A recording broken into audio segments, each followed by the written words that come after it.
Assalamualaikum warahmatullahi wabarakatuh.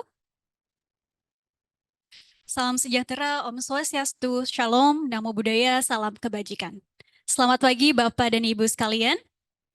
Selamat datang pada acara seminar dan juga webinar mengenai implikasi penggunaan tarif efektif PPh Pasal 21 dalam PP nomor 58 tahun 2023. Yang diadakan oleh Surya Cipta bekerja sama dengan partner kami yaitu MUC Consulting secara hybrid yakni offline di Gedung The Manor Surya Cipta Karawang dan online melalui platform Zoom. Kami PT Surya Cipta Swadaya sebagai pengelola dua kawasan industri yaitu Surya Cipta City of Industry dan Subang Smartpolitan mempunyai komitmen untuk mendukung pemerintah dan mewujudkan ease of doing business dengan terus memberikan pelayanan dan fasilitas terbaik bagi para tenan dan klien kami.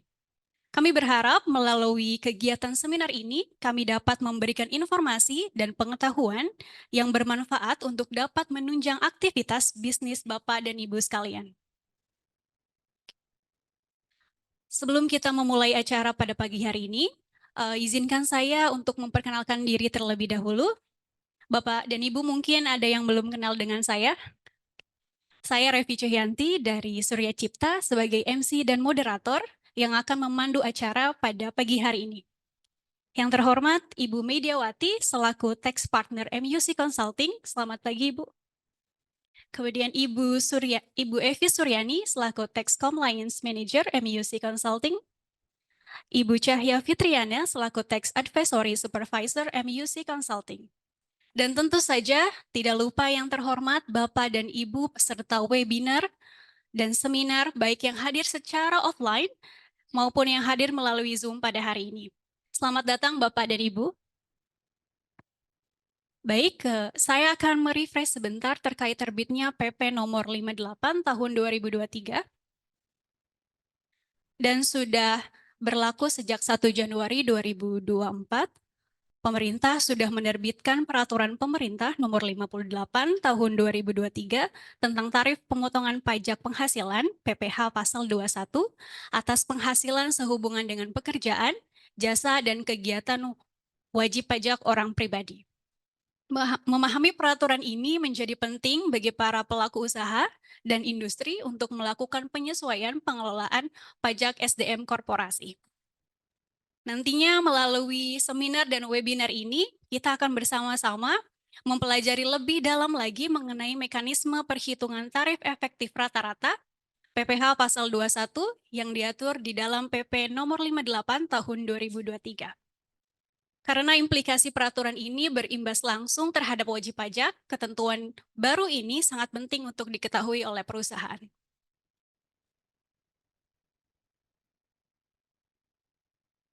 Baik Bapak dan Ibu sekalian,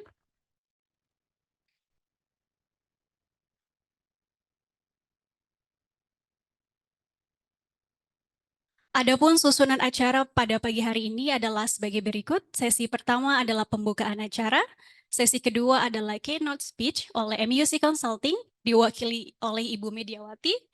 Sesi ketiga adalah presentasi materi oleh MUC Consulting. Sesi keempat adalah tanya jawab dan sesi kelima adalah penutup. Sebelum memulai acara ini, kami ingin menginformasikan jika di antara Bapak dan Ibu yang join secara online ingin bertanya, silahkan tuliskan pertanyaan Anda pada kolom Q&A yang di bagian bawah layar dengan format nama, perusahaan, pertanyaan, dan pertanyaan tersebut ditujukan kepada siapa. Pertanyaan ini nantinya akan kami bacakan pada sesi tanya jawab. Dan untuk Bapak Ibu peserta yang join secara offline dapat menyampaikan pertanyaannya langsung kepada para narasumber setelah pemaparan materi selesai. Baik Bapak dan Ibu peserta seminar dan webinar yang kami hormati, kita akan segera memulai acara ini. Untuk mengawali acara pagi hari ini, kami persilahkan kepada Ibu Mediawati selaku Tax Partner MUC Consulting untuk memberikan keynote speech. Kepada Ibu Mediawati, waktu dan tempat kami persilahkan. Terima kasih Mbak Revi atas sambutannya. Selamat pagi Bapak Ibu sekalian, baik yang hadir offline di sini di Gedung Manor ya Mbak ya, Gedung Manor kawasan Surya Cipta maupun yang join secara online. Semoga masih tetap bersemangat ya di pagi yang agak mendung ini, di luar agak mendung. Oke, ya seperti yang dikatakan Mbak Revi tadi ya di pembuka, memang kita di sini akan mencoba merefresh lagi ya terkait aturan baru yang baru saja dikeluarkan oleh DJP ya di penghujung tahun 2023, yaitu PP nomor 58 dan PMK 168 terkait penerapan tarif efektif untuk penghitungan PPh 21 karyawan dan non-karyawan. Seminar ini terselenggara atas kerjasama Surat Cipta dengan MISU Consulting, dan ini merupakan kegiatan yang cukup rutin kami lakukan ya untuk memberikan update aturan perpajakan terhadap tenan-tenan di kawasan Surya Cipta. Ya. PP 58 ini mulai diterapkan di masa Januari. Pasti Bapak Ibu juga sudah menerapkan ya di kemarin ya. Bayar di tanggal 10, lapor di tanggal 20. Gimana implementasinya? Masih smooth atau ada kendala terkait dengan sistem DJP? Apakah pelaporan bisa berlangsung smooth? Masih ada kendala ya? Ini ya ini ya? Error ya, lemot ya istilahnya. Ya, itu juga kami alami ya. Kami waktu kami melaporkan SPT dari klien-klien kami, memang seperti masih ada kendala di sistem DJP-nya. Ya, itu biasanya kalau mereka baru meluncing program baru itu biasanya ada saja kendalanya. Yang mudah-mudahan ke depannya akan berlangsung lebih smooth laporan dari SPT tarif efektif ini. Kenapa DJP mengeluarkan cara perhitungan baru seperti ini? Kalau yang dari informasi dari rilis berita di DJP, tujuannya adalah memberikan kemudahan pada waktu Bapak Ibu menghitung P21 setiap bulan dari karyawan maupun non karyawan. Ya. Kenapa kemudahan? Karena hanya menggunakan single rate, ya, tarif efektif yang diterapkan terhadap penghasilan bruto. Ya. Berbeda dengan penghitungan sebelumnya, kita menggunakan tarif pasal 17 yang bertingkat. Nah, sekarang dengan berlakunya PP 58 dan PMK 168 kita menggunakan single rate ya. Yang single rate-nya sesuai dengan lapisan besaran penghasilan dari masing-masing penghasilan bruto. Ya. Disampaikan juga oleh DJP bahwa tidak ada tambahan beban pajak baru. Ya. Jadi ini hanya merubah penghitungan PP21 bulanan dari Januari sampai dengan November, dan dengan menerapkan tarif efektif single rate ini berdasarkan besaran masing-masing penghasilan brutonya, dan di akhir tahun kita kembali menerapkan tarif pasal 17 terhadap penghasilan bruto yang diterima selama Januari sampai dengan Desember tahun tersebut. Ya. Apa saja yang termasuk penghasilan bruto dan bagaimana penghitungan tarif efektif? Nah, itu nanti yang akan disampaikan oleh teman-teman dari MISU Consulting, dan saya rasa mungkin akan cukup banyak ini ya pertanyaan ya, karena ya masih ada kebingungan-kebingungan dalam menerapkan tarif efektif ini. Bagaimana terkait definisi penghasilan brutonya, apa saja yang masuk penghasilan bruto, bagaimana dengan natura dan fasilitas yang diterima oleh karyawan ya, yang berdasarkan peraturan sebelumnya yaitu PMK 66 ya, PMK 66 itu menjadi objek penghasilan bruto. Apakah dengan diterapkannya tarif efektif ini, natura dan fasilitas harus dimasukkan sebagai komponen penghasilan bruto yang diterapkan tarif efektif ini? Kemudian terkait skema PPh 21 ditanggung atau ditunjang, apakah hal tersebut masih berlaku dengan diterapkannya tarif efektif ini? Itu juga nanti akan termasuk yang dijelaskan oleh teman-teman dari MISU Consulting. Kemudian di PMK 168 ini ada yang menarik ya dengan dijadikannya zakat ya, zakat atau sumbangan keagamaan sesuai dengan agama masing-masing sebagai pengurang dalam menghitung PPh 21 ya. Seperti apa? Bagaimana mekanisme mengurangi zakat atau iuran keagamaan tersebut? Ya. Karena peraturan sebelumnya ya zakat itu hanya bisa menjadi pengurang di penghitungan PPh orang pribadi ya di SPT 1770. Nah, sekarang itu bisa menjadi pengurang di 1721. Kapan itu dilakukan dan zakat apa saja yang harus jadi pengurang? Apakah semua jenis zakat? Karena kalau contohnya umat Islam kan zakat jenis zakat banyak ya. Ada zakat profesi, zakat fitrah, zakat mal. Oke. Nah, penerapan tarif efektif ini bersifat wajib atau enggak? Karena ada beberapa pertanyaan juga dari klien-klien kami. Saya nggak mau ribet deh, karena saya viral softwarenya udah terlanjur pakai mekanisme pakai sistem yang lama gitu. Kalau ini lagi harus dirubah lagi nih softwarenya gitu. Toh akhirnya juga di akhir tahun akan dihitung juga dengan menggunakan tarif pasal 17 gitu kan. Ada pemikiran seperti itu gitu.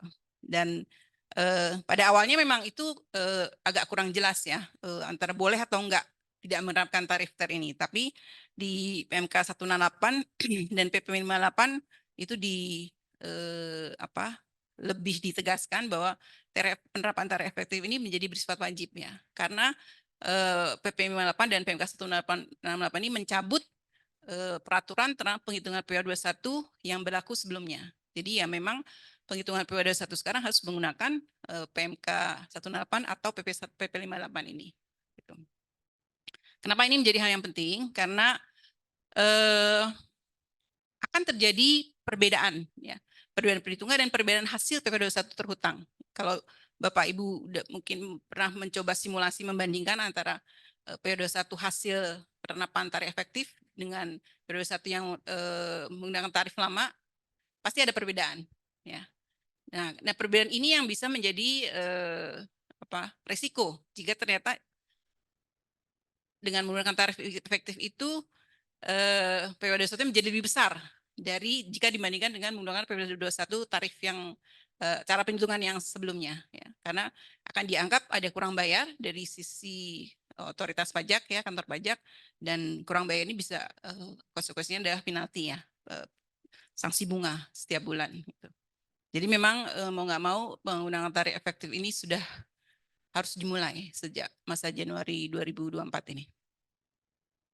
Mungkin sekian dulu ya pengantar dari saya cukup. Nanti lebih detailnya akan disampaikan oleh teman-teman dari MUC Consulting, dan penyampaian kami kali ini kami lebih banyak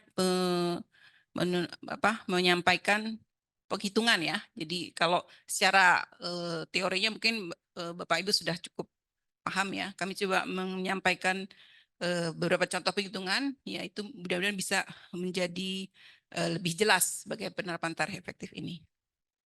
Demikian pembuka dari saya. Wassalamualaikum warahmatullahi wabarakatuh.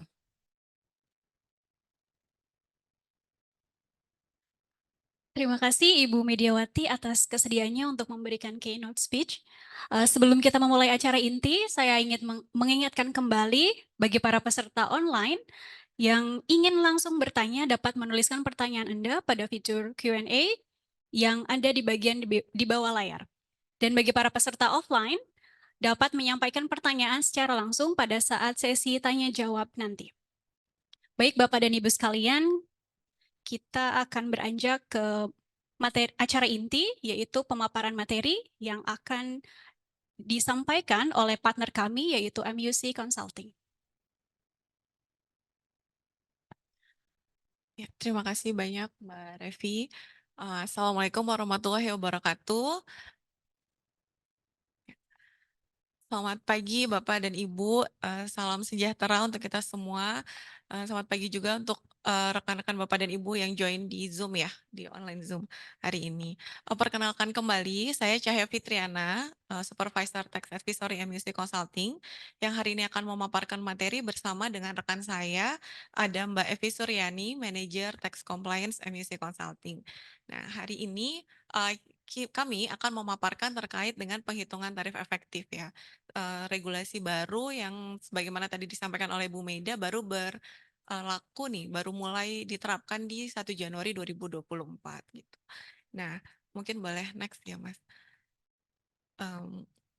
Untuk di materi ini sebenarnya kami hanya memaparkan terkait dengan PP 58 dan juga PMK 168, tapi nanti ketika dalam sesi tanya jawab, Bapak Ibu ada yang ingin bertanya terkait dengan i-bukti potong PPh pasal 21 atau terkait dengan bagaimana pelaporan kesulitan kemarin saat melapor SPT Januari 2024, kami persilahkan ya Bapak Ibu ya.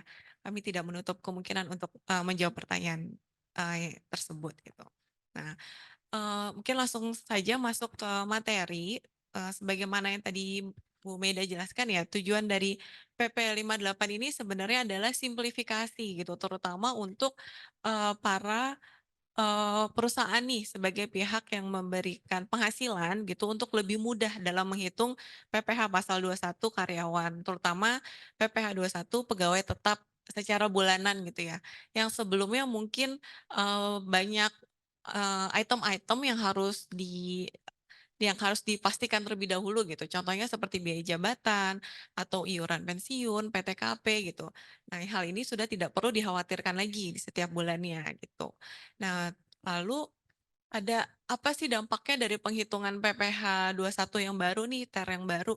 Kan ada banyak em, apa, ada banyak yang berprasangka ya, jangan-jangan ini tambahan pajak yang baru nih, beban pajak yang baru gitu. Nah, sebenarnya ini nggak ada tambahan beban pajak yang baru dengan berlakunya TER PPh pasal 21 gitu. Meskipun sebenarnya mungkin kemarin pas lagi Bapak Ibu menghitung pajak yang terhutang di Januari, ada kondisi di mana karyawan yang mendapatkan penghasilan yang sama dengan Eee, tahun sebelumnya, mungkin di tahun 2023 tidak ada kenaikan gaji di Januari 2024, tapi kok pajak yang terhutang di 2024 tuh lebih tinggi gitu dibanding tahun sebelumnya. Nah, Bapak Ibu nggak perlu khawatir karena sebenarnya nanti di akhir tahun atau di akhir masa pajak, nanti akan ada penghitungan ulang gitu. Jadi, ini hanya berupa, seolah seperti shifting pemotongan saja gitu. Jadi yang jika masa Januarinya ternyata dipotong lebih besar, daripada sebelumnya jangan berkecil hati, bisa jadi nanti ketika penghitungan terakhir, itu pajaknya akan jadi lebih rendah gitu dibanding yang, masa-masa yang sudah dipotong gitu ya. Dan juga kebalikannya, kalau seandainya ternyata tidak ada perubahan gaji, tapi PPh 21 yang dipotong kok lebih sedikit gitu. Nah itu juga jangan, senang dulu, bisa jadi nanti di masa Desember ketika penghitungan ulang, justru pemotongannya akan jadi lebih besar gitu. Nah mungkin boleh next. Nah, sekarang, dengan berlakunya PP 58 dan PMK 168 ini, tarif yang berlaku ada 2, yaitu tarif pasal 17 itu tetap berlaku dan juga tarif efektif rata-rata. Ini tarif yang baru ya, baru diterapkan. Nah, dalam penentuan tarif TER ini yang tadi sudah dijelaskan ya, tidak ada lagi sudah memperhitungkan persentasenya itu sudah memperhitungkan adanya biaya jabatan, biaya iuran pensiun dan juga PTKP gitu. Jadi dalam penghitungan bulanan udah nggak perlu lagi ada pengurang bruto berupa item-item yang tadi gitu. Nah, untuk tarif TER PPh pasal 21 itu ada 2 yaitu TER bulanan dan TER harian. Nah, TER bulanan ini digunakan untuk pegawai yang menerima penghasilan secara bulanan. Contohnya seperti pegawai tetap atau contohnya pegawai tidak tetap yang menerima gaji secara bulanan gitu. Sedangkan untuk TER harian itu digunakan untuk pegawai tidak tetap yang memang dia menerima gajinya tuh secara harian, mingguan, satuan atau borongan. Mungkin boleh next. Nah ini tadi sempat disinggung juga oleh Ibu Meda. Ini udah wajib belum sih? Masih ada boleh nggak sih kita pakai ketentuan yang lama aja gitu? Karena secara sistem udah settle, perusahaan udah lebih, eee, siap ya untuk menjalanin yang ketentuan sebelumnya. Nah, tapi secara aturan ternyata, eee, perhitungan PPh pasal 21 menggunakan metode yang lama itu sudah dicabut. Jadi, ini sifatnya mandatori, sudah wajib diterapkan, per 1 Januari 2024 kemarin. Lalu next ya, ini terkait dengan zakat. Ini suatu hal yang baru nih Bapak Ibu, sebelumnya mungkin zakat atau sumbangan keagamaan wajib, yang dibayarkan melalui badan zakat atau sumbangan yang disahkan oleh kementerian itu baru boleh dikurangkan di SPT orang pribadi karyawan. Nah, di PMK 168 ini diakomodir boleh jadi pengurang di 1721A1 karyawan di masa terakhir gitu ya. Nah, gimana syaratnya? Syaratnya tambahannya adalah pembayaran zakatnya ini harus dibayarkan melalui pemberi kerja. Jadi pemberi kerja nanti biasanya bisa melakukan sebuah metode ya, melakukan pemotongan langsung dari gaji karyawan. Nanti yang zakat yang dipotong tersebut akan disalurkan melalui Badan Amil Zakat yang disahkan oleh kementerian oleh pemerintah gitu ya. Nah, nanti dari zakat sumbangan yang dipotong setiap bulannya dari Januari sampai dengan masa pajak terakhir, contohnya misalnya Desember ya, nanti itu semua diakumulasi dan dikurangkan di 1721A1 karyawan. Ini sebenarnya bisa menjadi salah satu eh, tax planning juga ya. Jadi untuk mengurangkan jumlah PPh terhutang pegawai, ini bisa juga jadi salah satu instrumen nih, yaitu ada pengurang zakat untuk karyawan gitu. Tapi kembali lagi ya kita tanya kesediaan karyawan dulu mau atau tidak untuk mengikuti program ini. Gitu. Oke, selanjutnya, nah ini yang tadi saya jelaskan terkait dengan tarif efektif. Mungkin yang sederhananya dulu tarif efektif harian ini sederhana banget Bapak Ibu. Jadi untuk bruto secara sehari, misalnya Bapak Ibu ada pegawai gitu ya, yang dihitung gajinya tuh sesuai dengan harian, jumlah hari yang dia masuk. Misalnya dia masuknya 10 hari, nah dihitung gajinya misalnya 10 hari dikali dengan gaji harian gitu. Nah itu nanti menggunakan yang tarif TER harian. Ini simple banget, untuk bruto harian yang kurang dari 450.000 itu belum kena pajak atau pajaknya masih 0% ya.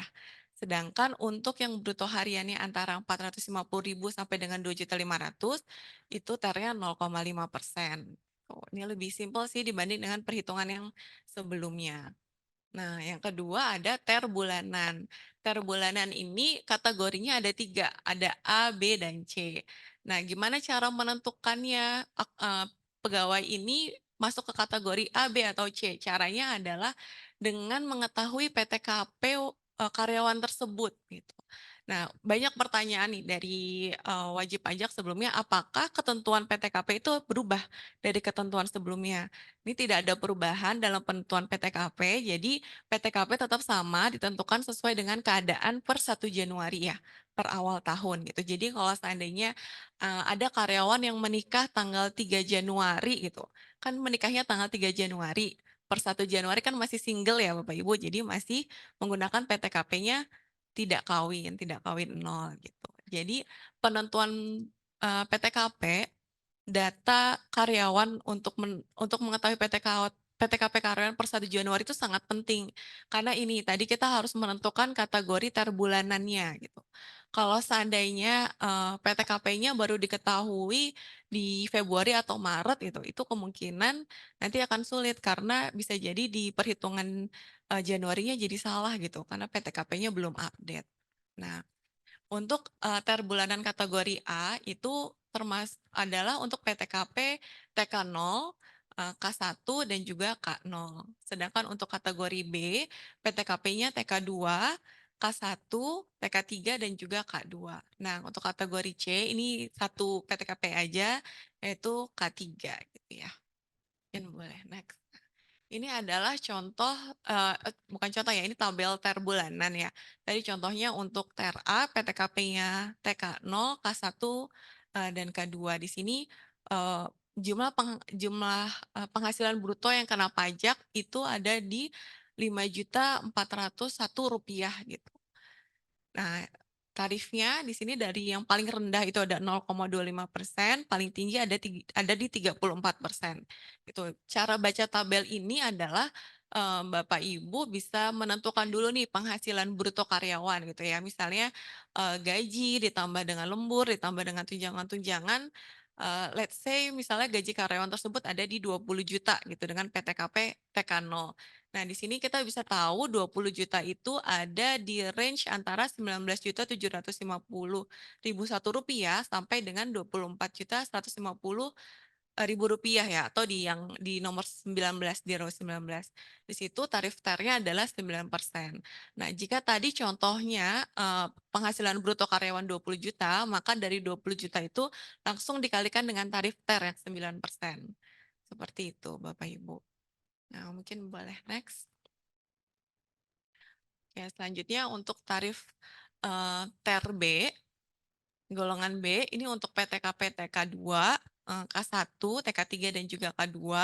Dan di sini kita bisa lihat nih penghasilan lapisan bruto yang kena tarif pajak yang pertama, penghasilannya lebih tinggi daripada TER A yang tadi. Jadi sebenarnya perbedaannya karena apa? Karena kan jumlah PTKP-nya lebih besar ya dibanding yang TER A tadi. Tuh di sini yang 6.200.000 itu belum kena pajak, tapi 6.201.000 rupiah udah kena pajak di 0,25%. Oke, boleh. Next ke TER C. Nah, di TER C ini untuk PTKP-nya K3 ya. Di sini juga kita bisa lihat penghasilan brutonya lebih tinggi lagi nih Bapak Ibu. Kalau tadi di TER A itu 5.400.000, di TER B 6.200.000, di sini di TER C itu 6,6 juta. Jadi semakin tinggi PTKP sebenarnya lapisan bruto yang tidak kena pajaknya juga semakin tinggi gitu ya. Ini sebenarnya salah satu bukti pemerintah tuh memperhitungkan PTKP sebagai penentuan nilai persentase TER-nya ya. Oke, mungkin boleh next. Nah, mungkin ini untuk cara penghitungan nanti akan dijelaskan lebih detail oleh Mbak Evi ya di PMK 168 tahun 2023. Untuk materi selanjutnya akan dijelaskan oleh Mbak Evi. Silakan Mbak.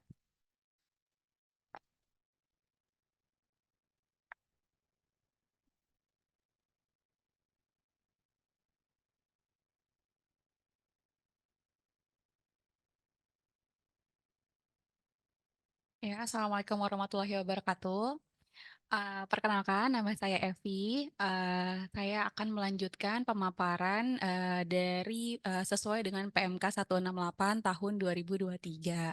Mungkin ini merupakan peraturan turunan dari PP 58 yang sebelumnya telah dijelaskan oleh Mbak Cahya. Oke, next. Ya, di sini adalah golongan penerima penghasilan yang merupakan pegawai.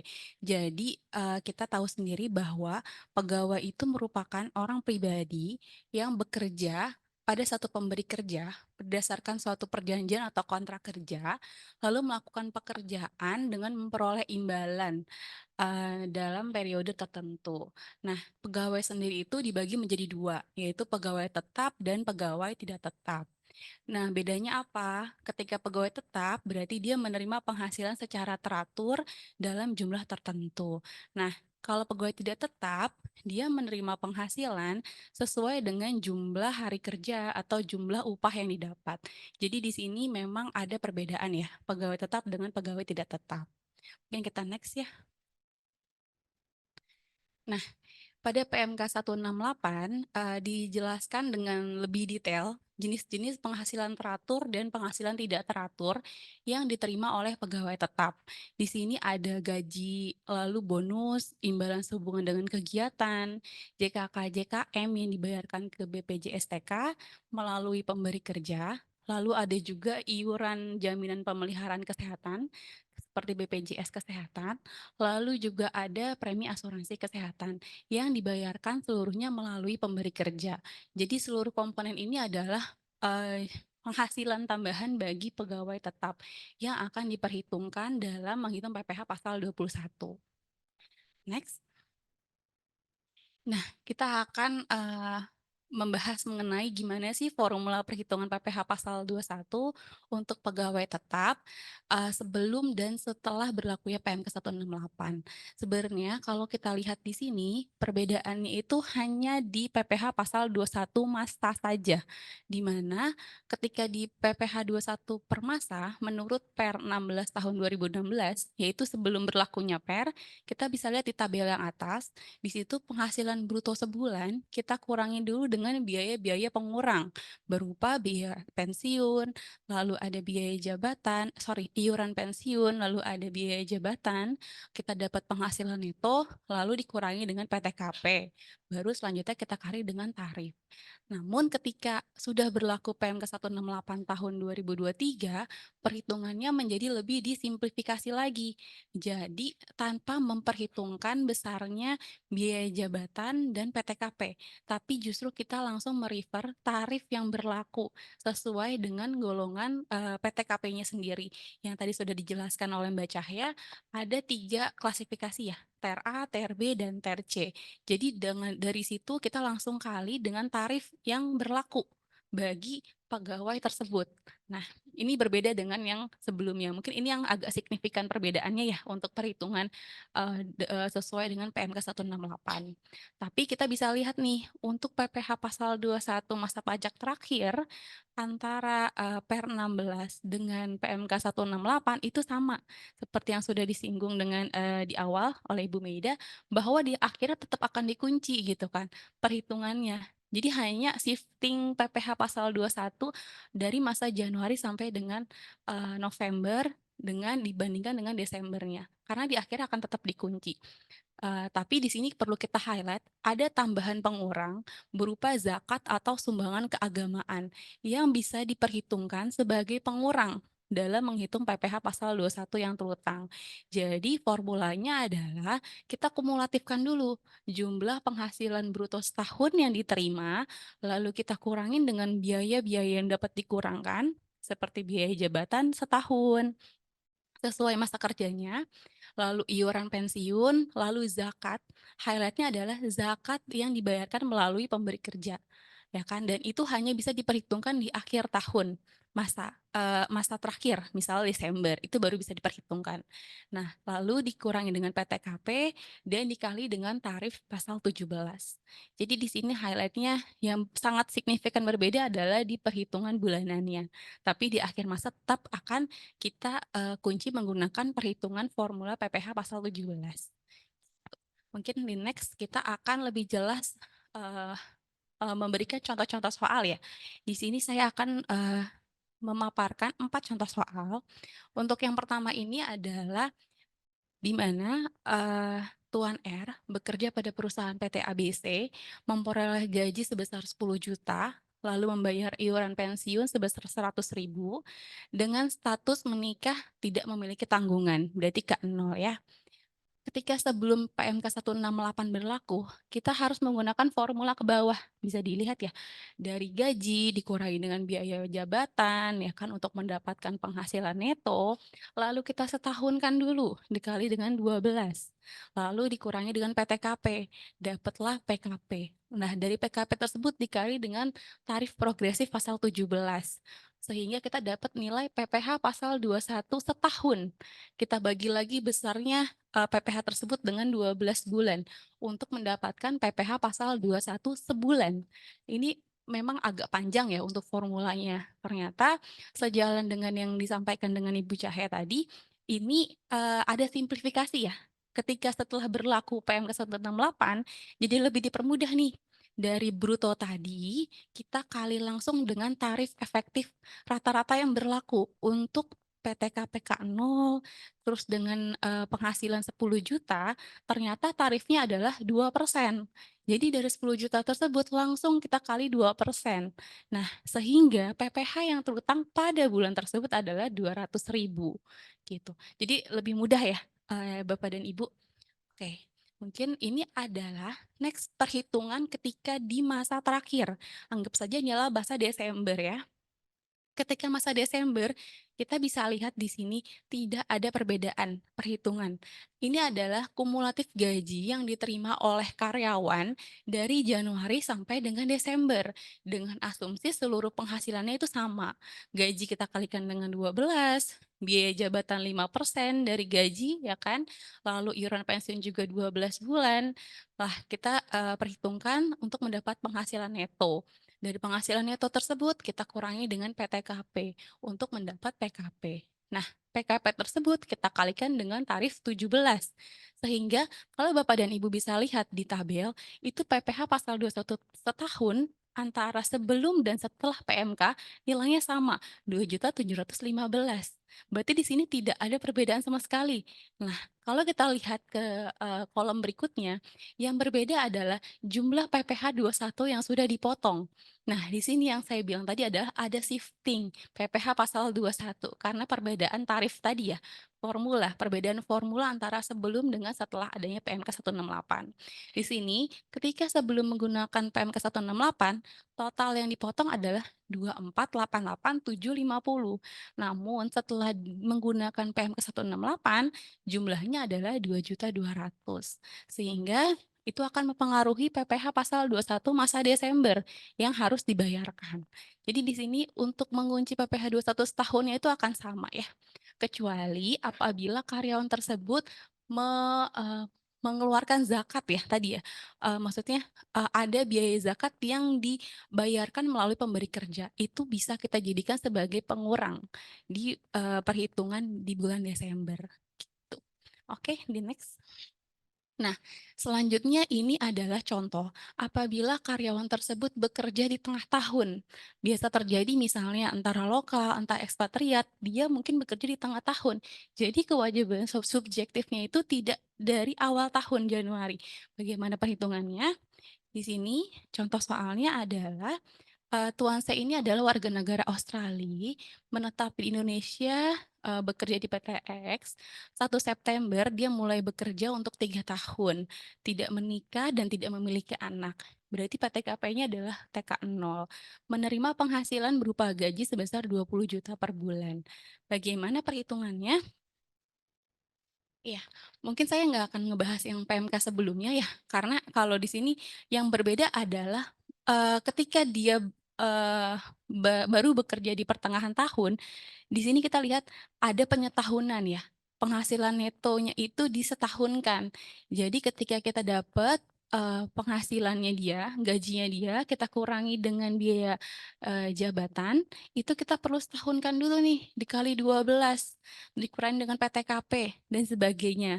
Lalu ketika kita sudah dapat PPh pasal 21, kita bagi lagi 12 untuk mendapatkan PPh pasal 21 di masa tersebut. Nah, tapi ketika sudah berlaku PMK 168, kita langsung mengkalikan saja. Ketika dia baru bekerja di September, nggak masalah. Jadi dari penghasilan tersebut langsung dikali tarif yang berlaku. Walaupun dia bekerja dari Januari atau di September atau di akhir Desember sekalipun baru bekerja, perhitungannya tetap sama gitu. Sorry kalau di Desember kita tetap harus menghitung tahunan ya, ketika dia bekerja di baru masuk di Desember. Oke. Nah, di sini mungkin kita akan lihat lagi nih bahwa tidak terdapat perbedaan ya antara sebelum berlakunya PMK 168 dengan setelah berlakunya PMK 168. Untuk perhitungan wajib pajak atau karyawan yang baru bekerja di pertengahan tahun pun sama. Setelah PMK 168 itu ada metode penyetahunannya dulu nih penghasilan netonya untuk sebelum dikurangi dengan PTKP. Jadi di sini ketika kita lihat PPh 21 yang terutang setahun nilainya akan sama antara sebelum PMK 168 dengan setelah PMK 168. Nilainya ada 7 juta. Yang berbeda hanya jumlah PPh yang sudah dipotong dari bulan-bulan sebelumnya sehingga mempengaruhi jumlah PPh 21 di masa terakhir Desember. Seperti itu. Ya, next ini adalah contoh ketika Dia bekerja dari awal tahun, tapi dia berhenti bekerja di tahun berjalan. Misalnya dia pindah bekerja dengan resign ya, lalu pindah lagi ke pemberi kerja lain. Di sini Tuan D itu mulai bekerja sejak tahun 2020, berstatus tidak menikah dan tidak memiliki tanggungan, berarti TK 0. 1 September dia berhenti bekerja dan, menerima perolehan gaji sebesar 17.500.000 per bulan. Membayar iuran pensiun sebesar 100.000 per bulan. Bagaimana perhitungannya? Selama dia belum berhenti bekerja dari Januari sampai dengan Agustus, berarti kita bisa menggunakan tarif efektif rata-rata dengan merefer jumlah penghasilannya dia, sesuai dengan tabel yang berlaku TK 0, ya kan. Di sini kita ketahui nilai penghasilannya adalah 17.500.000, sehingga dengan status TK 0, TER yang berlaku adalah 8%. Jadi selama Januari sampai dengan Agustus, PPh-nya adalah sebesar Rp1.400.000 per bulan, seperti itu. Di next, ketika di akhir, dia bekerja di masa September, berarti kan dia berhenti bekerja. Nah, ini kita lihat nih untuk di bulan, Julinya ya. Di sini berarti kan kita harus merekalkulate ya, menghitung ulang di bulan Juli. Kita kumulatifkan dulu seluruh penghasilannya berapa, dikurangin biaya jabatan, iuran pensiun, lalu mendapatkan penghasilan neto. Nah, kita perhitungkan PPh pasal 21 sesuai dengan, tarif pasal 17, lalu kita kurangi dengan PPh yang sudah dipotong di bulan-bulan sebelumnya. Di sini pun tidak terdapat perbedaan PPh 21 yang terutang ya antara sebelum dan setelah PMK 168 berlaku. Seperti itu. Namun ini terdapat lebih bayar nih ya ketika, ternyata dihitung ulang ada, kelebihan pajak sebesar 3.300.000. Nah ini sebaiknya memang dikembalikan ke perusahaan apabila memang dipotong ya metodenya, gitu. Selanjutnya ini adalah merupakan, contoh keempat, adalah lanjutan dari contoh ketiga. Apabila ternyata karyawan tersebut melanjutkan bekerja di perusahaan lain, dan menyerahkan bukti potong dari perusahaan sebelumnya kepada perusahaan yang baru. Setelah berhenti bekerja, Tuan D bekerja lagi nih di PT AB dengan memperoleh gaji 22.500.000 dengan membayar iuran pensiun 100.000 per bulan. Nah, Tuan D ini, memberikan bukti potong tersebut kepada PT AB. Jadi bukti potong yang sebelumnya itu diserahkan kepada perusahaan yang baru. Nah, bagaimana perhitungannya? Mungkin kalau di sini, sudah jelas ya, karena perhitungannya langsung saja brutonya berapa dikali dengan TER-nya, tarif efektifnya. Berapa yaitu 9%. Ada kenaikan ya, sebelumnya kan dia penghasilannya 17 juta, sekarang 22 juta maka TER-nya jadi 9%. Jadi PPh-nya adalah 2.025.000. Nah, di sini adalah yang berbeda nih, ketika si karyawan tersebut menggabungkan bukti potong dari perusahaan sebelumnya di perusahaan yang baru. Nah, sekarang di PMK 168 itu difasilitasi, jadi diperbolehkan, ya kan. Jadi, sebelumnya itu, dari kumulatif gaji yang diterima di perusahaan yang baru itu dihitung dulu, dikurangi dengan pengurang untuk mendapatkan penghasilan neto. Lalu penghasilan neto dari perusahaan yang baru kita tambahkan dengan penghasilan neto dari perusahaan yang sebelumnya, sesuai dengan A1 yang, sudah karyawan berikan. Lalu kita hitung, total penghasilan netonya dikurangi dengan PTKP, lalu dihitung lagi PPh yang terutangnya berapa, yaitu sebesar 19.320.000. Nah, dari sini kita kurangkan juga dengan PPh pasal 21 yang sudah dipotong. Ada 2, berarti dari perusahaan yang baru dengan perusahaan yang lama. Sehingga kita dapat PPh pasal 21 yang masih harus dibayar di masa Desember. Ketika seperti ini, maka SPT orang pribadinya karyawan tersebut bisa jadi 0 karena seluruhnya sudah dilaporkan di bukti potong A1 yang terakhir. Gitu. Nah, selanjutnya mengenai pegawai tidak tetap atau tenaga kerja lepas.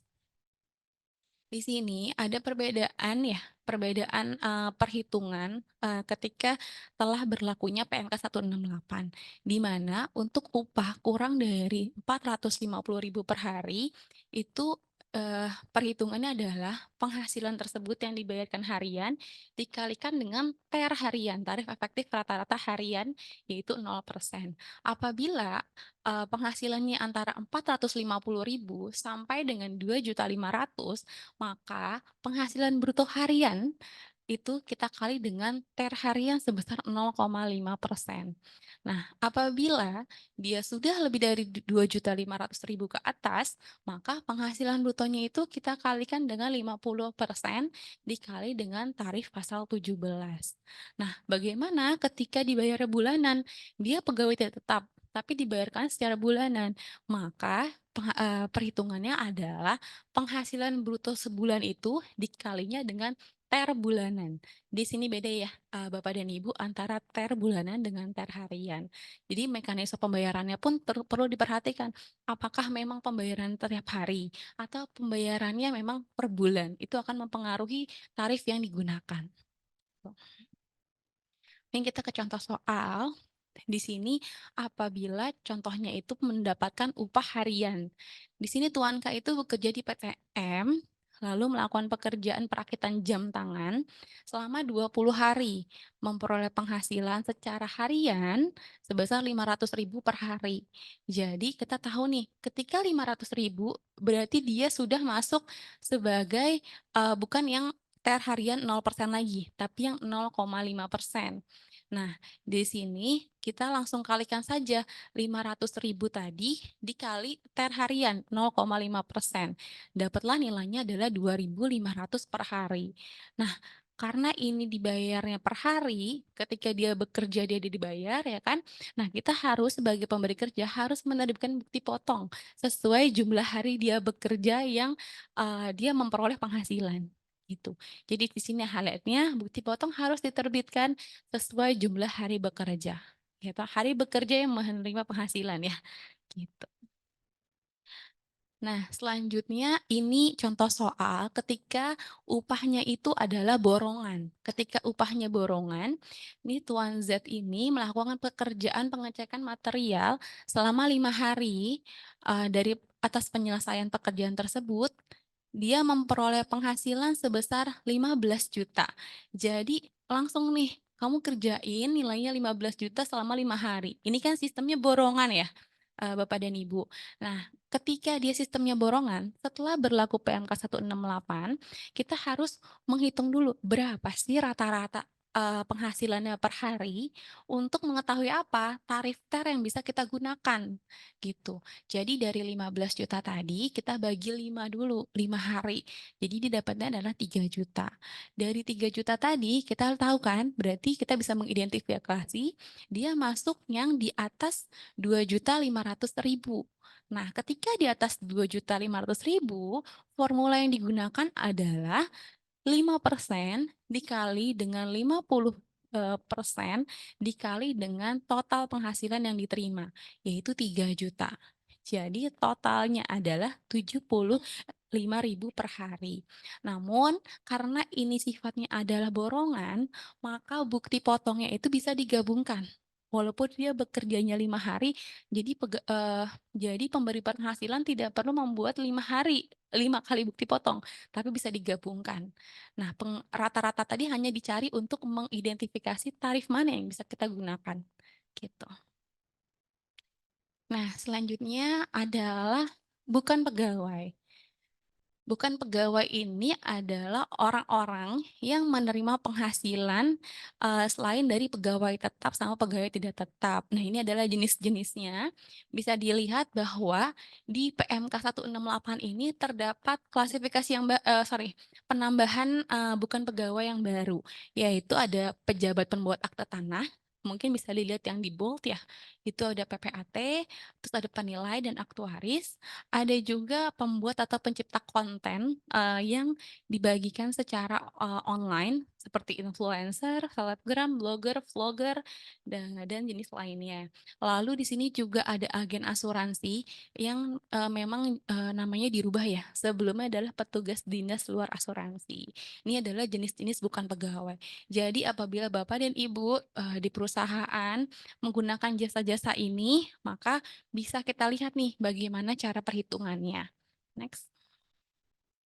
Nah, di sini ketika kita sebelum berlakunya PMK 168 itu masih mengklasifikasikan perhitungan sesuai dengan eh, apa jasa tersebut berkesinambungan atau tidak berkesinambungan, ber-NPWP atau tidak ber-NPWP, atau dari satu pemberi kerja atau lebih dari satu pemberi kerja. Tapi ini juga lagi-lagi ada simplifikasi ketika sudah berlaku PMK 168, di mana seluruh penghasilan bruto itu langsung dikali dengan 50% dikali dengan tarif pasal 17. Jadi lebih mudah ya untuk perhitungan bukan pegawai. Jadi nggak perlu lagi dilihat ketika memang tadi pemberian jasa dilakukan oleh kelompok yang tadi sebelumnya dijelaskan, langsung saja tarifnya dikali 50% dan tarif pasal 17. Nah, di sini bagaimana penentuan jumlah brutonya gitu. Apabila itunya jasa catering itu berarti seluruh jumlah tagihan. Seluruh jumlah tagihan adalah bruto yang harus diperhitungkan. Bagaimana dengan dokter? Ketika dokter di sini ada perbedaan sedikit. Di sini dia harus dihitung sebelum bagi hasil dengan pihak rumah sakit. Jadi pasiennya itu bayar berapa, itu langsung menjadi brutonya dulu, gitu kan. Biasanya kan ada ya sharing profit ke rumah sakit. Ini tidak memperhitungkan sharing itu. Nah, selanjutnya bagaimana jenis jasa lainnya? Itu adalah seluruh tagihan dari pihak pemberi jasa yang bukan pegawai tadi. Tapi bisa dikurangkan. Ada pengecualian-pengecualian yang bukan menjadi objek pemotongan. Yaitu ada 3 hal. Yang pertama, apabila si bukan pegawai tersebut melakukan pembayaran kepada tenaga kerja lain. Jadi dia meminta tolong nih misalnya untuk mengerjakan jasa tersebut, minta tolong dengan pihak lain. Lalu dia harus membayarkan tagihan kepada pihak tersebut. Maka itu bisa dikurangkan, dikecualikan dari objek yang dipotong oleh bukan pegawai gitu. Selanjutnya yang kedua, apabila ternyata si bukan pegawai tersebut melakukan pengadaan barang atau material sehubungan dengan jasa yang dia berikan. Maka ketika itu material tersebut dapat kita kurangkan dari memperhitungkan penghasilan bruto bukan pegawai. Dan yang ketiga, apabila si bukan pegawai tersebut meminta bantuan pihak lain, yaitu pihak ketiga, lalu dia harus membayarkan ke pihak ketiga dan dia merembes itu kepada kita, gitu. Nah, itu kita harus melengkapi dokumen-dokumennya seperti faktur tagihan, terus adanya kontrak, lalu adanya bukti pembayaran gitu kan. Nah, nanti bisa kita buktikan sehingga dengan 3 situasi ini itu dapat dikurangkan dari penentuan jumlah bruto bukan pegawai. Next. Nah, di sini contoh untuk jasa dokter ya. Tuan R merupakan dokter spesialis anak, lalu berdasarkan perjanjian, jasa dokter yang dibayarkan pasien itu akan dipotong 20% oleh rumah sakit, dan 80%-nya itu akan dibayarkan kepada Tuan R. Ini adalah jumlah rincian penghasilannya dari Januari sampai dengan Desember. Bagaimana perhitungannya? Next, kita lihat. Di sini sebelum berlakunya PMK 168, Bapak dan Ibu bisa lihat di sini ada DPP kumulatif ya. DPP kumulatif untuk memperhitungkan tarif pasal 17 yang berlaku.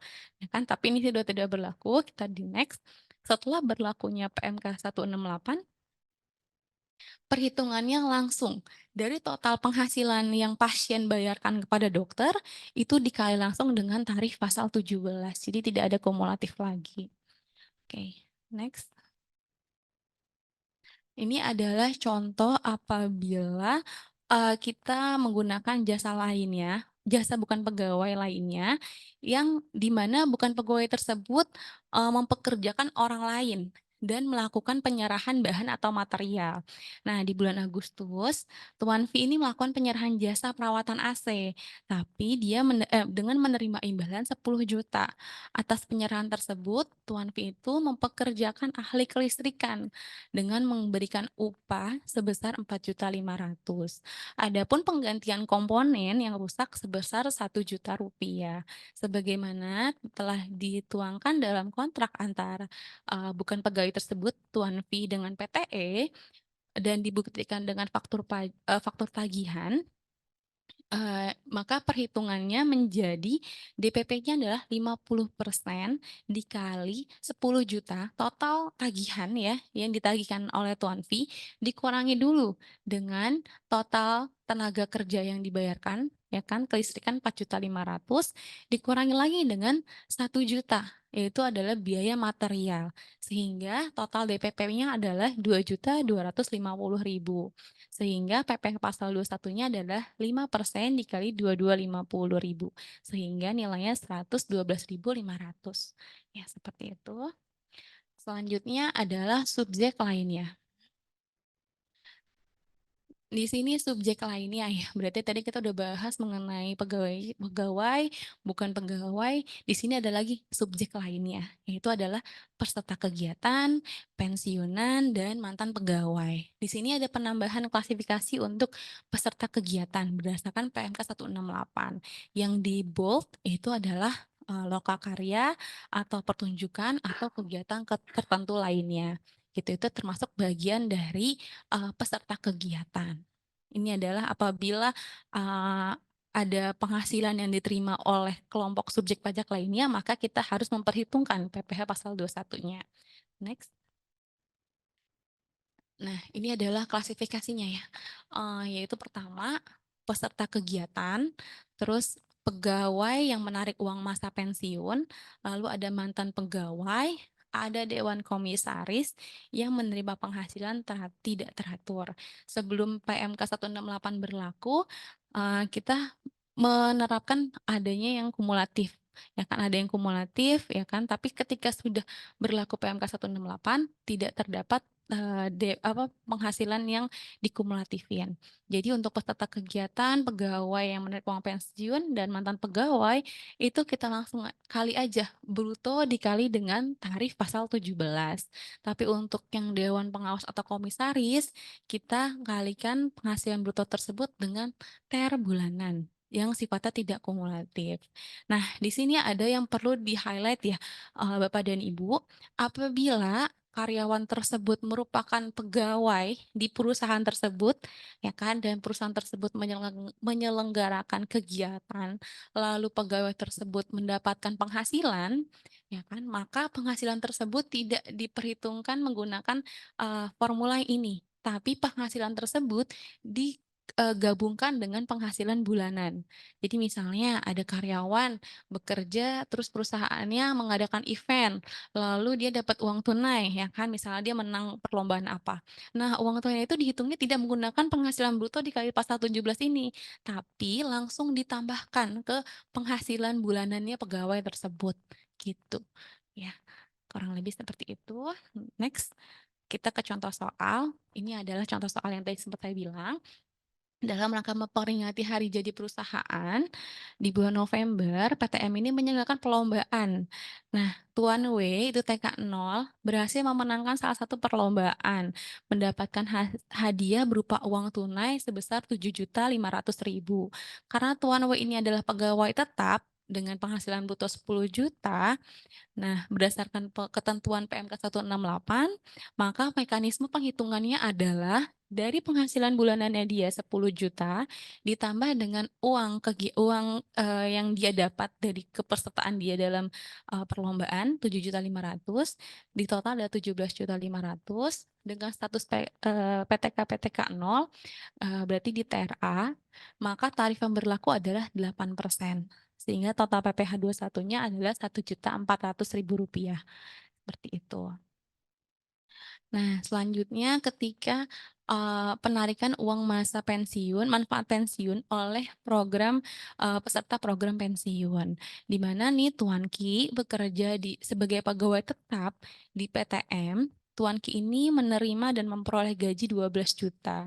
Nah, PTM ini mengikutsertakan pegawai dalam program pensiun yang diselenggarakan oleh dana pensiun yang telah disahkan oleh Menteri Keuangan. Pada bulan April 2024, Tuan Ki ini memerlukan dana, lalu melakukan penarikan uang pensiun sebesar 40 juta. Lalu di bulan Juni, Tuan Ki ini kembali melakukan penarikan uang sebesar 35 juta. Kalau sebelum PMK 168 berlaku, ketika di bulan Juni itu kita kumulatifin dulu dengan dengan tarikan dana pensiun dari masa sebelumnya untuk mendapatkan tarif pasal 17. Tapi ketika setelah berlakunya PMK 168, maka dia melakukan penarikan tersebut, kita langsung kali dengan tarif pasal 17 gitu. Jadi langsung aja DPP-nya dikali tarif. Oke, next kita ada contoh soal mengenai mantan pegawai. Nah, 1 April Tuan O ini berhenti bekerja dari PTM karena telah memasuki usia pensiun. Di bulan Oktober dan Desember, Tuan O ini menerima jasa produksi nih, penghasilan dari jasa produksi tahun 2023. Berarti dia sudah berhenti bekerja tapi dia menerima penghasilan. Dan itu masuk sebagai mantan pegawai sebesar 45 juta dan 60 juta. Perhitungannya sama seperti sebelumnya. Kalau di sebelum PMK 168 itu ada kumulatif dulu, DPP yang kumulatif. Tapi setelah PMK 168 dia melakukan penarikan, bukan penarikan, per masa dia mendapatkan penghasilan langsung dikalikan dengan tarif pasal 17. Seperti itu. Nah, mungkin demikian pemaparan terkait dengan PMK 168 yang dapat saya sampaikan. Terima kasih atas perhatiannya. Assalamualaikum warahmatullahi wabarakatuh. Terima kasih kepada narasumber atas pemaparan materi yang telah diberikan. Baik Bapak Ibu hadirin sekalian, saya ingin mengingatkan kembali bagi para peserta online yang ingin bertanya langsung dapat menuliskan pertanyaan pada kolom Q&A yang ada di bagian bawah layar, dan bagi peserta offline dapat menyampaikan pertanyaan secara langsung pada sesi tanya jawab nanti. Baik, selanjutnya kita akan memasuki sesi tanya jawab dengan para narasumber. Saya akan membagi menjadi 2 sesi. Sesi 1 untuk 3 penanya dari peserta offline dan sesi 2 untuk peserta online. Baik, Bapak Ibu yang ada di sini, jika ingin bertanya bisa mengajukan. Oke.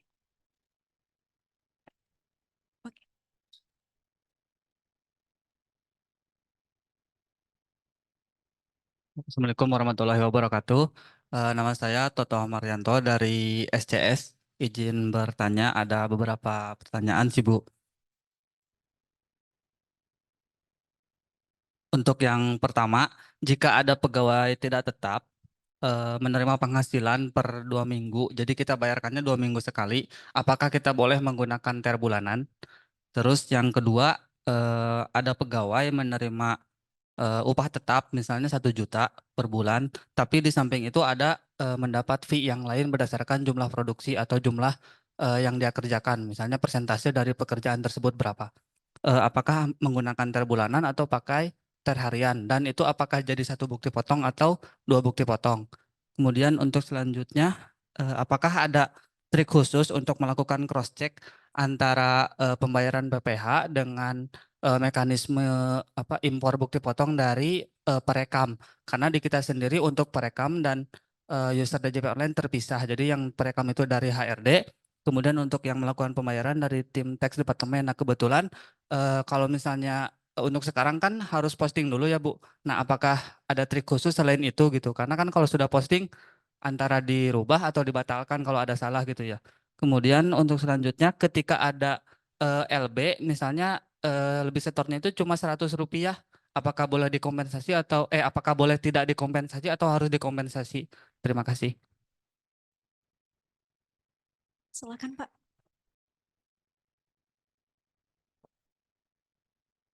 Assalamualaikum warahmatullahi wabarakatuh. Perkenalkan, nama saya Sony Kalakso dari PT Megido Indonesia. Sebelumnya saya mau make sure kembali sepemahaman saya bahwa apapun yang telah diberikan oleh perusahaan pada komponen gaji itulah yang dikenakan pajak PPh 21. Sebelum PMK 168, yang menjadi objek pengurangan pajak adalah tunjangan posisi, BPJS Kesehatan, dan jaminan pensiun yang dibayarkan oleh pekerja. Namun setelah PMK 168, 3 kategori itu tidak berlaku lagi ya Bu. Tuh. Yang jadi pertanyaan, bila ada case pekerja terdapat potongan karena mangkir kerja, apakah itu menjadi objek pengurangan pajak atau tidak? Yang kedua, PPh 21 terakhir, apakah perhitungannya sama dengan sebelum PMK 18 yang kemarin? Jika berbeda, di mana perbedaannya? Terima kasih Ibu. Silakan untuk satu pertanyaan lagi. Assalamualaikum warahmatullahi wabarakatuh. Nama Aulia Rahman Alkauni dari PT JVC. Yang menanyakan yang pertama terkait impor untuk pelaporan PPh 21. Apakah ada tips and tricks yang cepat gitu ya untuk impor untuk karyawan yang melebihi ribuan ya, udah ya yang ribuan gitu. Apakah ada tips and tricks untuk itu? Dan selama ini yang kemarin kita jalankan itu ketika impor ribuan itu prosesnya itu bisa seharian gitu. Kemudian setelah seharian besoknya gagal lagi. Kemudian dicoba lagi. Nah, itu apakah ada tips and tricks biar cepat dan ini sukses gitu ya.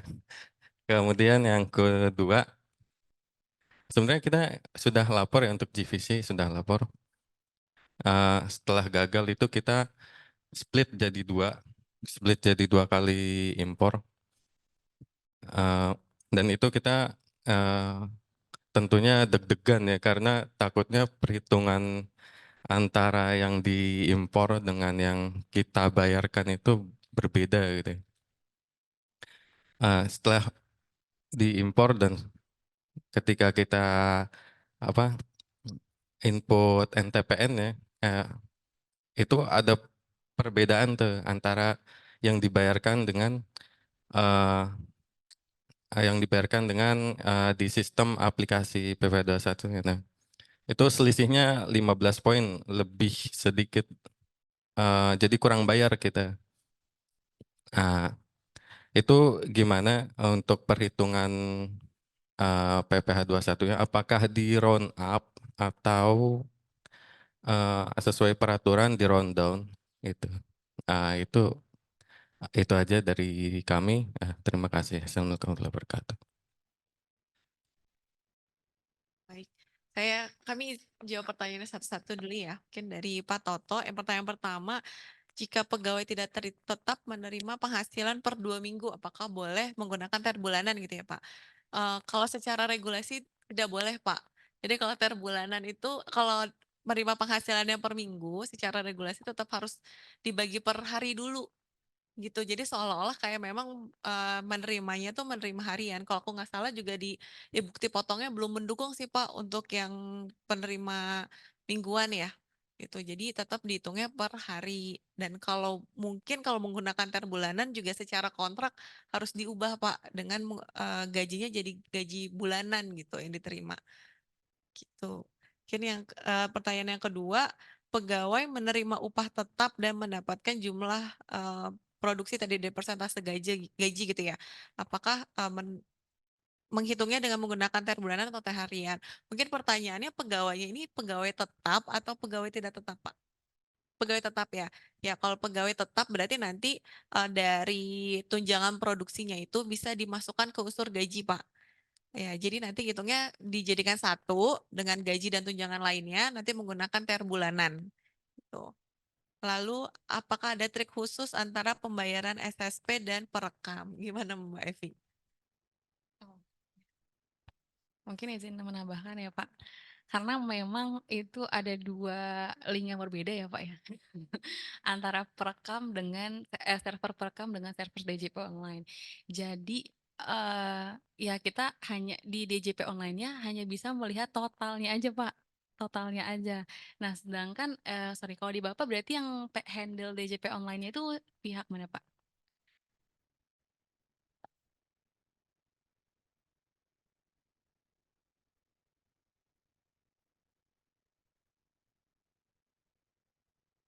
Oh iya, mungkin ini menyambung sama yang tadi ya Pak ya. Betul. Karena di sini ada Mas Aroni, mungkin itu akan menjawab yang Rp100 tadi kali ya Pak ya.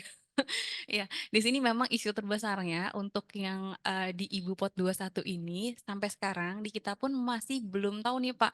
Jadi apakah ketika kita masukin nilainya itu agak keriting di ujung itu ke round up atau ke round down gitu.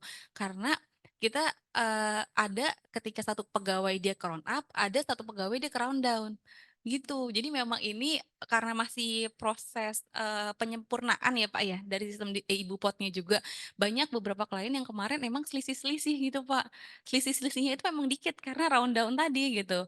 Nah, jadi kita juga belum bisa mengidentifikasi kan apakah ini harus semuanya di round up atau round down gitu Pak. Karena pasti kan ada selisih Pak gitu. Mungkin tadi ketika memang munculnya LB 100.000 tadi ya Pak, ya Rp100 tadi ya, palingan kita kalau memang nilainya sekecil itu, kita biasanya rubah di brutonya aja sih Pak, supaya bisa ketemu nih nilai PPh-nya itu sesuai sama yang kita udah bayarin, gitu. Jadi brutonya yang kita rubah-rubah Pak, diganti, kurangin, ditambahin gitu Pak. Itu paling triknya sih Pak, jadi brutonya di ujungnya kita rubah-rubah, gitu. Supaya sama matching dengan yang sesuai di ibu potnya. Ya, yang antar di ibu pot dengan yang di SSP sama, maksudnya gitu. Gitu. Iya, diusahakan disamakan. Iya, sebenarnya karena Rp100 itu benar-benar bukan kompensasi kan Pak jatuhnya ya Pak, hanya karena salah maksudnya belum konsisten aja Pak di situnya, gitu kurang lebih. Mungkin itu menjawab pertanyaan yang terakhir juga tadi ya terkait dengan round up dan round down. Mungkin selanjutnya akan menjawab pertanyaan yang kedua dari Pak Sony ya Pak. Apabila oh ya, tadi memang untuk apapun yang diberikan oleh perusahaan itu adalah merupakan tambahan penghasilan bagi pegawai. Dan di sini bukannya ketika setelah berlaku PMK 168 itu jadi tidak menjadi objek PPh 21 Pak, tapi justru ketika berlakunya PMK 168, di PMK 168 itu justru lebih mendetailkan lagi Pak jenis-jenis penghasilan yang diterima atau diberikan oleh pemberi kerja kepada pegawai gitu Pak. Nanti detailnya itu ada di slide kita yang paling atas ya Pak ya. Itu macam-macam yang lebih didetailkan lebih lanjut di PMK 168. Seperti itu. Selanjutnya apabila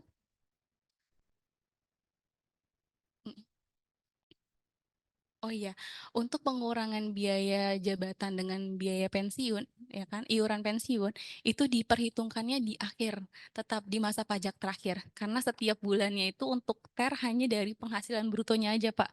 Langsung dikali dengan tarifnya, gitu.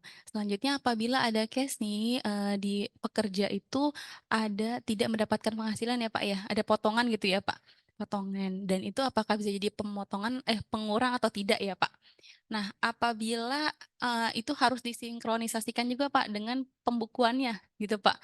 Apakah perusahaan itu mencatat itu sebagai pengurang biaya gajinya Pak? Gitu.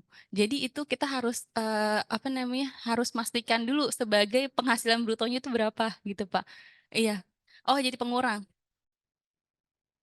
Oh iya, berarti itu kan mempengaruhi brutonya ya Pak ya, iya kan? Nah bruto itu kita bisa kurangi Pak, gitu. Tapi itu juga kita sebaiknya sarannya tetap direkonsil juga ya Pak dengan laporan keuangan apabila ada pengurangan, penambahan seluruh komponennya gitu. Jadi antara bruto yang dilaporkan di SPT 21 dengan laporan perusahaan untuk biaya gaji terutama itu akan sama, gitu Pak. Gitu. selanjutnya untuk PPh pasal 21 yang terakhir apakah sama dengan per 16? Sebenarnya sama, Pak. Highlight-nya adalah untuk yang di PMK 168 ini ada tambahan pengurang berupa zakat. Heeh, hanya zakat aja apabila dibayarkan melalui pemberi kerja. Itu, Pak. Ya, terima kasih sama-sama. Ya, mungkin melanjutkan pertanyaan yang terakhir ya dengan Pak Aulia ya. Mungkin ini terkait apabila impor PPh 21 untuk karyawan yang sangat banyak gitu ya. Memang di sini mungkin tips yang kita bisa berikan adalah tidak dilaporkan di deadline akhir ya Pak. Karena kemarin itu memang case-nya DJP server DJP itu memang agak down ya Pak. Karena kita juga beberapa klien tuh nggak bisa lapor dengan cepat itu harus menunggu. Jadi uploadnya lama, lalu gagal, terus NTPN-nya diupload, lalu lama juga nih untuk terverifikasi gitu. Mungkin saran kita karena ini servernya masih proses penyempurnaan gitu ya Pak. Jadi saran kita mungkin tidak dilaporkan di akhir-akhir gitu, akhir-akhir due date pelaporan. Itu sih Pak. Kalau yang tadi untuk terkait dengan nilai yang berbeda, itu mungkin melanjutkan dari jawaban yang sebelumnya, sampai saat ini juga kita belum bisa mengidentifikasi apakah di server Ibu Pot ini dia meround up atau meround down gitu. Itu yang bisa saya sampaikan. Terima kasih. Terima kasih Ibu. Baik, Bapak dan Ibu, saya akan membuka satu kesempatan lagi untuk peserta offline. Apakah masih ada pertanyaan? Oke, baik. Melalui Zoom, sudah ada pertanyaan. Izin saya bacakan ya, Bapak dan Ibu. Berikut pertanyaannya. Jadi mengenai aplikasi perhitungan TER di pelaporan IBUT 21, di portal DJP online untuk kasus karyawan resign atau berhenti kerja di bulan Januari 2024, jika dihitung dengan TER di aplikasi IBUT 21 di DJP online, maka PH brutonya akan terkena tarif sehingga menjadi terutang PPh 21. Namun di perhitungan 1721A1, jika disetahunkan karena bekerja hanya 1 bulan saja, PH bruto masih di bawah PTKP sehingga tidak terutang PPh. Jadi untuk kasus karyawan yang berhenti bekerja di bulan Januari 2024, sebaiknya handlingnya seperti apa? Ya, mungkin terkait dengan karyawan yang resign ya, ini pertanyaannya karena kemarin ketika kita closing untuk due date pembayaran ya di tanggal 10 Januari, ini kita secara perhitungan, secara server DJP online itu belum ada perhitungan untuk karyawan resign. Jadi seluruhnya itu hanya menggunakan TER. Jadi seolah-olah kita nggak bisa tuh memperhitungkan dia 1 masa aja, terus masih di bawah PTKP, jadi nggak ada pajaknya. Jadi apa yang dia apa yang dia terima itu langsung dikali dengan tarif TER, gitu. Itu karena ada apa namanya masih proses ya, proses perbaikan dari server DJP. Tapi kemarin mungkin dua hari lalu atau 3 hari lalu ya, itu di server DJP itu sudah ada nih menu untuk bukti potong A1 gitu kan. Itu baru kemarin dan kita sudah pernah coba itu sudah bisa sih untuk masukin apa namanya karyawan resign di bulan Januari. Apabila itu masih di bawah PTKP nilainya maka itu PPh-nya adalah 0. Lalu apa yang kita lakukan atas PPh yang sudah kita bayarkan atas pegawai tersebut karena ketika kita menggunakan TER itu ada pajak yang harus dibayar. Nah, perusahaan bisa melakukan PBK ya. PBK atas SSP yang sudah pernah dibayarkan gitu. Misalnya kemarin mungkin SSP-nya digabungin ya seluruhnya totalnya berapa. Nah, itu di PBK sebagian bahwa memang ada kesalahan penyetoran gitu sih. Agar nilai total PPh yang disetorkan dengan yang di Ibu Pot itu nilainya sama gitu. Di PBK saja. Untuk pertanyaan kedua, bagaimana strategi perpajakan untuk transaksi yang sifatnya insidensial dan ada di tengah bulan? Contoh pembagian THR di tengah bulan karena pemotongan pajak harus dilakukan saat transaksi tersebut dibayarkan ke karyawan dan berpotensi pajaknya akan di-adjust di gaji akhir bulannya yang di mana pajak gajinya akan besar. Online. Oke, baik. Terkait dengan penghasilan yang sifatnya insidentil ya di pertengahan bulan gitu, sedangkan penghitungan TER PPh 21 kan di akhir bulan. Contohnya tadi THR ya, bulan April atau Mei ini mungkin akan terima THR. Nah, jadi sifatnya kurang lebih sama seperti perhitungan sebelumnya. Jadi dari THR ditambah dengan gaji bulan sebelumnya dulu gitu untuk mengetahui berapa jumlah THR. Nanti itu dikali dengan tarif TER, jadi gaji bulan sebelumnya ditambah dengan THR, nanti kan dapat potongan PPh pasal 21 gaji plus THR ya. Nanti dari situ dikurangin dengan PPh 21 yang udah dibayar di bulan sebelumnya untuk tahu potongan PPh 21 atas THR-nya saja gitu. Dan nanti untuk aktualnya itu memang harus dihitung di akhir bulan, di bulan diterimanya THR tersebut gitu. Jadi yang perhitungan tadi hanya untuk estimasi kira-kira jumlah PPh 21 atas THR yang terhutang berapa gitu supaya ketika pembayaran gaji di akhir bulan itu tidak langsung membesar ya jumlah gajinya. Jumlah PPh 21 yang dipotongnya gitu. Seperti itu. Oke. Baik, terima kasih Ibu atas jawabannya. Saya beri kesempatan lagi untuk Bapak Ibu peserta offline jika masih ada pertanyaan. Apakah masih ada pertanyaan Bapak Ibu? Oke, baik, silakan Pak. Ya, terima kasih. Saya Taufik dari PT APM Otomotif Indonesia. Izin bertanya, kalau misalnya user perekam, Bu, user perekam bukan karyawan yang terdaftar di PT tersebut. Entah itu misalnya dari konsultan atau misalkan holding company yang membawahi beberapa grup perusahaan. Nah, secara ketentuan itu bagaimana? Kemudian saya pernah dapat info ketika user perekam ini, misalkan katakanlah karyawannya resign, kemudian usernya diganti.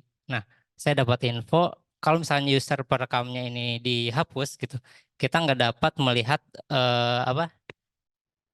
PPh yang sudah direkam gitu, yang sudah diposting. Nah, itu kan istilahnya database-nya hilang gitu ya. Nah, itu bagaimana ya solusinya gitu? Ya, terima kasih ya Pak Taufik untuk pertanyaannya.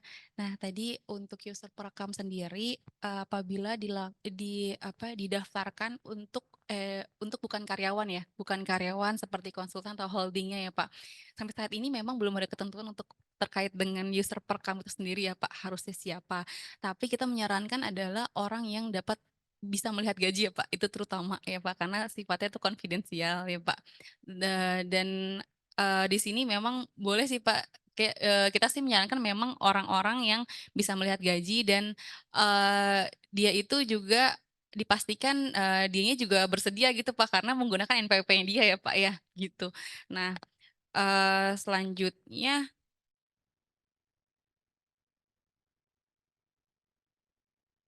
oh ya, untuk isu perekam tadi, itu kan kita bisa menambahkan beberapa perekam ya Pak sebenarnya. Jadi antara satu perekam dengan perekam yang lain itu tidak saling terhubung sih sebenarnya ya Pak ya. Nah, apabila satu perekam itu dinonaktifkan, itu maka datanya hilang semua memang Pak. Dihapuskan itu langsung hilang semua Pak datanya. Makanya kita sarankan ketika memang didaftar atas nama pegawai, nah itu kita minta izin untuk diganti emailnya Pak ke email yang lain gitu Pak. Kan kita bisa mengupdate ya Pak ya, mengupdate email si perekam tersebut ya Pak. Jadi kita tetap izin untuk menggunakan NPWP pegawai tersebut, tapi untuk aktivasi atau keperluan perekaman selanjutnya kita masih bisa menggunakan NPWP karyawan tersebut gitu Pak. Paling caranya tadi kita bisa ubah settingan ini aja sih Pak, password terus emailnya gitu Pak. Tuh. Karena memang ketika kita hapuskan itu datanya hilang seluruhnya, jadi nggak ada historinya Pak. Di server DJP online itu nggak bisa mengekspor data yang diinput oleh perekam. Gitu. Jadi hanya perekam saja yang bisa input. Walaupun misalnya di DJP online dia menginput, lalu di perekam ada menginput. Nah, itu dua server yang berbeda, Pak. Jadi yang kita bisa ekspor adalah hanya di DJP online aja. Kalau DJP online itu mau mengekspor. gitu. Yang dari perkam yang udah diposting di DJP online itu nggak bisa terekspor juga. Tuh. Jadi memang harus agak hati-hati ya Pak untuk penentuan perkam itu.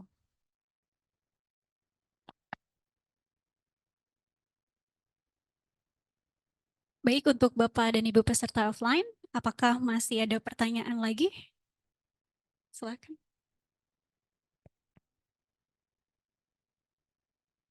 Terima kasih. Izin saya Dini Nadiatul Hayakuswandi dari Legal PT Surya Cipta Swadaya. Mungkin pertanyaannya kepada Bu Meidawati, Bu Evi atau Bu Cahya. Ini terkait implementasi PMK 168 tahun 2023. Itu kan disebutkan mengenai ketentuan atas zakat ya. Mungkin yang ingin saya tanyakan itu mengenai statement mengenai bahwa zakat atau sumbangan keagamaan ini dapat menjadi pengurangan pajak PH bruto ya.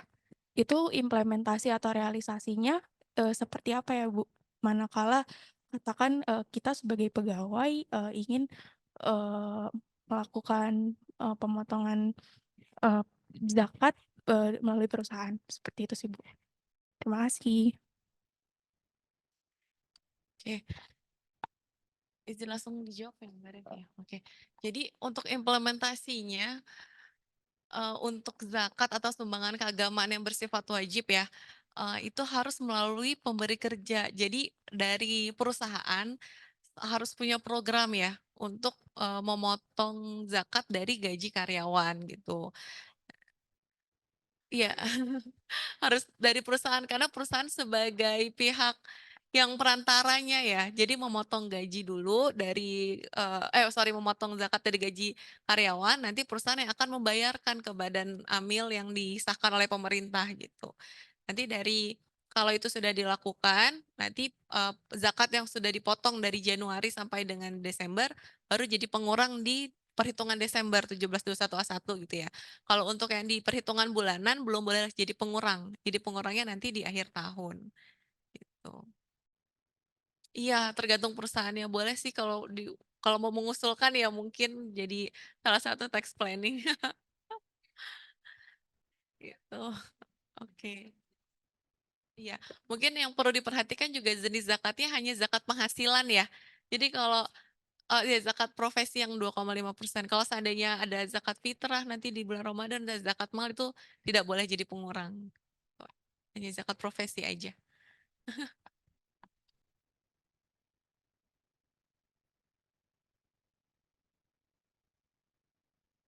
Baik, Bapak dan Ibu, Bapak dan Ibu peserta offline, saya beri satu kali lagi kesempatan untuk satu orang penanya. Apakah masih ada pertanyaan lagi? Ya, terima kasih sebelumnya.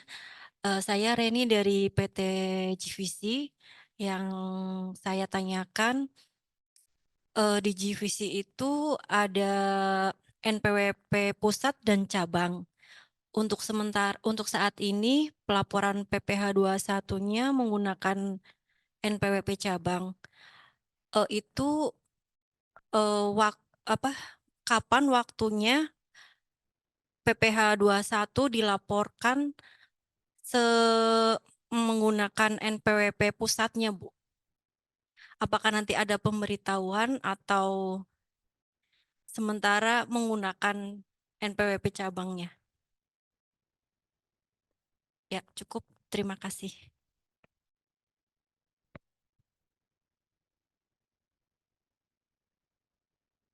Bu Rere mungkin izin bertanya dulu Bu. Untuk kantornya sebenarnya hanya ada satu lokasi atau ada di dua lokasi yang berbeda? Oh, satu lokasi. Apakah perusahaannya PMA ya Bu? Penanaman modal. Iya, PMA ya. KPP pusatnya ada di Madya atau di PMA? PMA. Untuk cabangnya ada di Karawang. Iya, jadi memang kalau untuk PPh pasal 21 itu tergantung dengan domisili kantornya, Bu. Jadi tetap di menggunakan NPWP KPP Karawang gitu. Sedangkan karena perusahaan Bapak dan Ibu ini PMA, di mana PPh badannya harus dilaporkan di KPP PMA. Jadi untuk NPWP pusatnya itu hanya digunakan untuk NPWP pelaporan PPh badan dan PPN aja gitu. Sedangkan untuk withholding tax kayak PPh 21, 23, 4 ayat 2 dilaporkannya memang di NPWP Karawang gitu Bu. Jadi nggak ada kapan saatnya nanti pusat, sepanjang kantornya memang di satu tempat yang sama seperti sekarang, posisi pelaporannya akan sama terus Bu seperti ini, gitu.